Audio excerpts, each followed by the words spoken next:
के नेता, उनके कार्यकर्ता जिस प्रकार से उन्होंने धरने प्रदर्शन करने की बात कही, घेराव करने की बात कही और जो नेशनल हेराल्ड का मामला है उसके बारे में सच्चाई जनता के सामने प्रेस के माध्यम से जाए, इसीलिए मैंने आज आप सब पत्रकार साथियों से वार्तालाप करने के लिए बुलाया। आप सभी का स्वागत है, अभिनंदन है।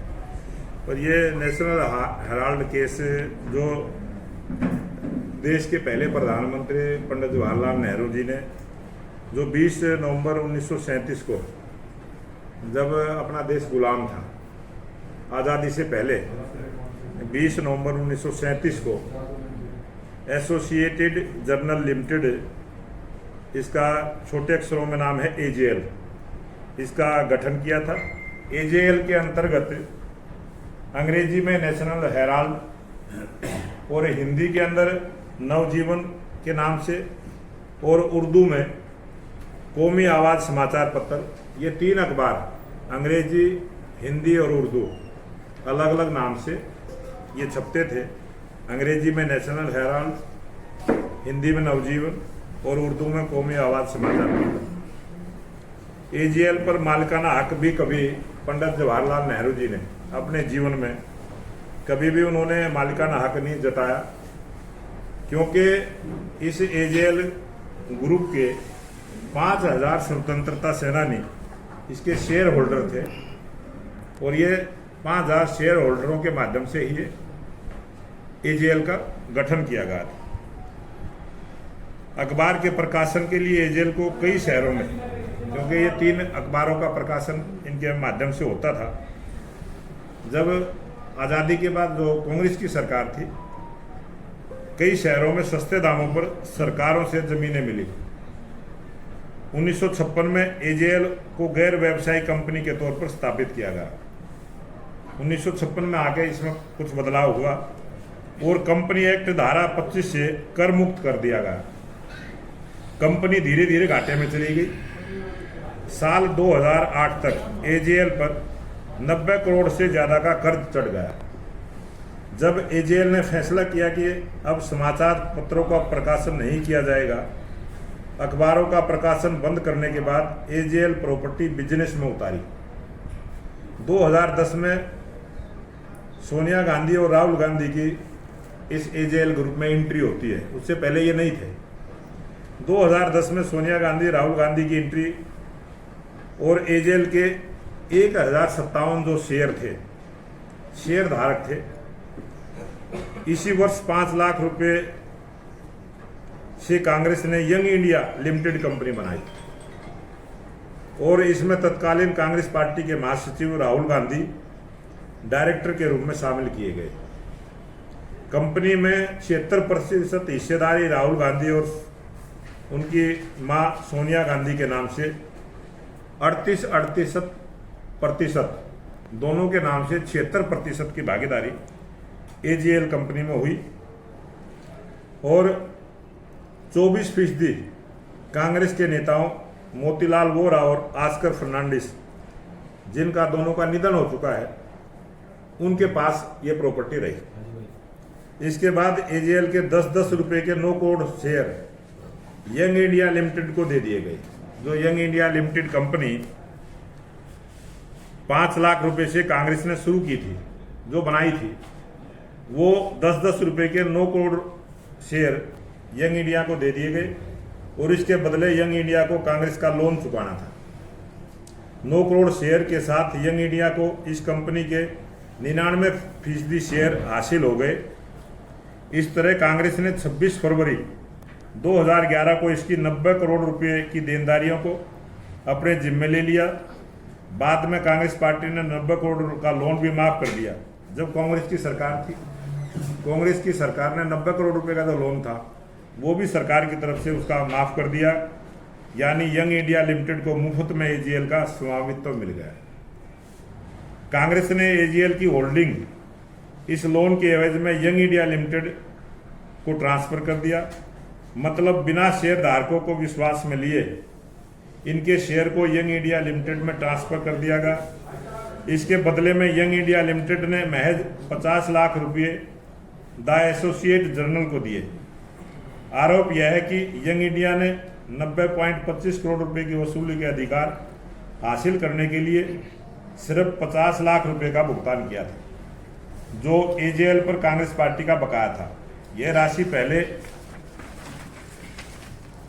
अखबार शुरू करने के लिए कर्ज के रूप में दी गई थी। एजेएल को दिया गया कर्ज भी एक तरह से अवैध था, क्योंकि यह पार्टी के फंड से लिया गया। शेयर ट्रांसफर होते ही एजेएल के शेयर होल्डर सामने आ गए।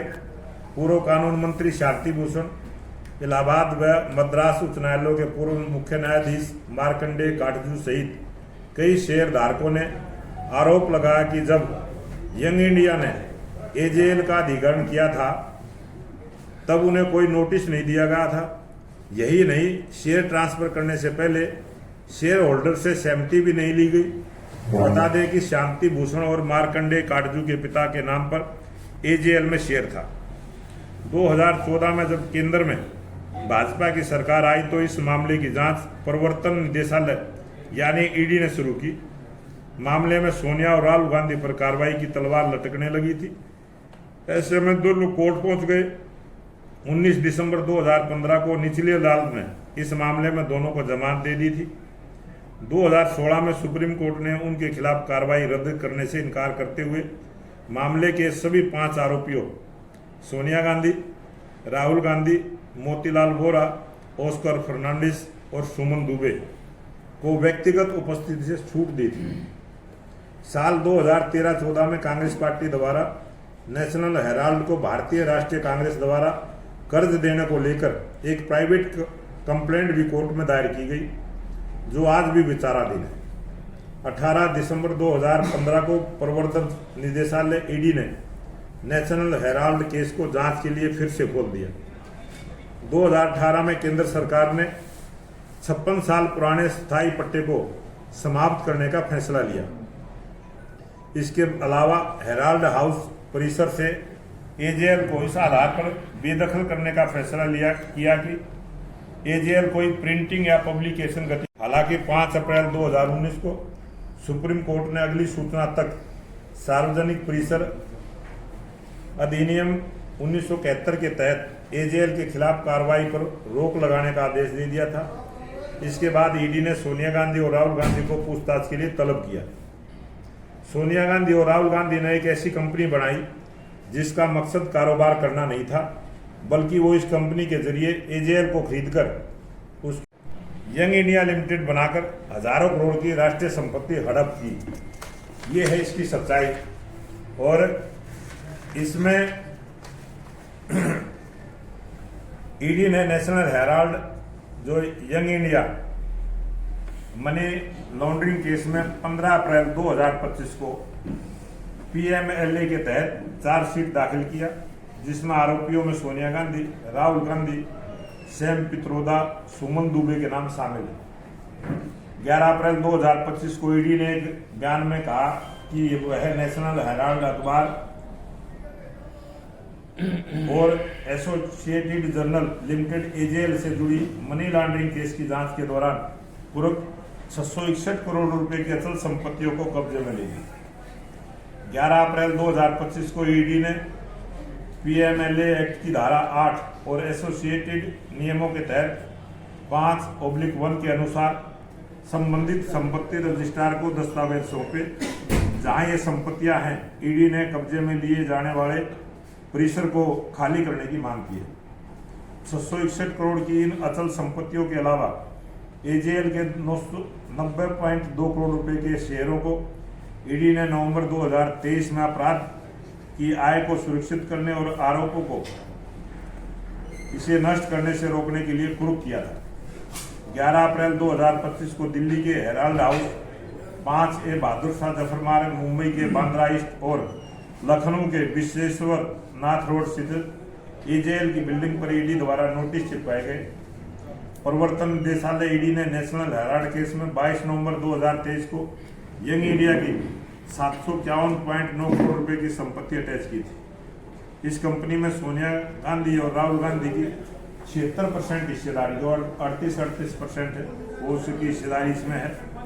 नेशनल हेराल्ड मामले में प्रवर्तन निदेशालय ईडी ने 4 अगस्त 2022 को करीब 7 घंटे तक कांग्रेस नेता मल्लिकार्जुन खड़गे से पूछताछ की थी, क्योंकि वे तब नेशनल हेराल्ड के एकमात्र एम्प्लॉय थे।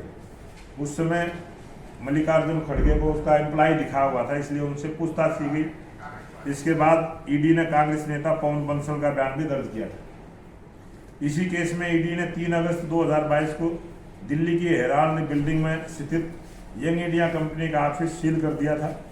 पिछले 2 और 3 अगस्त को ईडी की टीम ने सुबह से देर शाम तक नेशनल हेराल्ड के दिल्ली, मुंबई और कोलकाता समेत 16 ठिकानों पर छापेमारी की थी।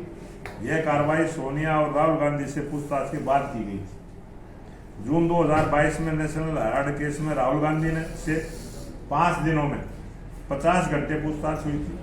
फिर 21 जुलाई 2022 में नेशनल हेराल्ड केस में सोनिया गांधी से 3 दिन में 12 घंटे सवाल हुए थे। इसी दौरान उनसे 100 से ज़्यादा सवाल किए गए। ईडी ने राहुल गांधी से जून 2022 में 5 दिनों में 50 घंटे से ज़्यादा पूछताछ की थी। ये जो सारा मामला जिस प्रकार से था, ये जिस प्रकार से एक बहुत बड़ा भ्रष्टाचार का मामला है, एक संपत्ति को हड़पने का मामला है, उस पर ईडी ने कार्रवाई की है। लेकिन कांग्रेस पार्टी ने इसको राजनीतिक रूप देने का जो प्रयास किया है और जिस प्रकार से उन्होंने बयानबाजी की है, वो विषय जनता मामले में भी लगातार रॉबर्ट वाड्रा से ईडी है वो पूछताछ कर रही है। कल भी उनसे पूछताछ है वो वहां पर हुई। वो कह रहे हैं इस प्रकार से पीछे भी अखबारों में, मीडिया के अंदर सारी बातें आई। ईडी समय समय पर अपनी कार्रवाई करती है। ईडी ने पहले भी कार्रवाई की और ईडी ने जब भी इस प्रकार की अवैध संपत्तियां अवैध तरीके से किसी भी कंपनी ने किसी भी नाम से वो किए और उसके जो भी डायरेक्टर हैं, जो उसके मालिक हैं, उनको समय समय पर बुलाती है। उसी प्रकार की ये कार्रवाई है। लेकिन कांग्रेस पार्टी के नेता हमेशा इसको राजनीतिक रूप देने का प्रयास करते हैं और भारतीय जनता पार्टी की सरकार पूर्व प्रधानमंत्री अटल बिहारी वाजपेयी जी के समय में भी देश में 6 वर्ष तक शासन किया है। उस समय भी जब भी कोई भी जो निष्पक्ष जांच एजेंसियां सरकार की हैं, जब भी वो इस प्रकार से काम करते हैं, वो सीधा राजनीतिक आरोप लगाते हैं।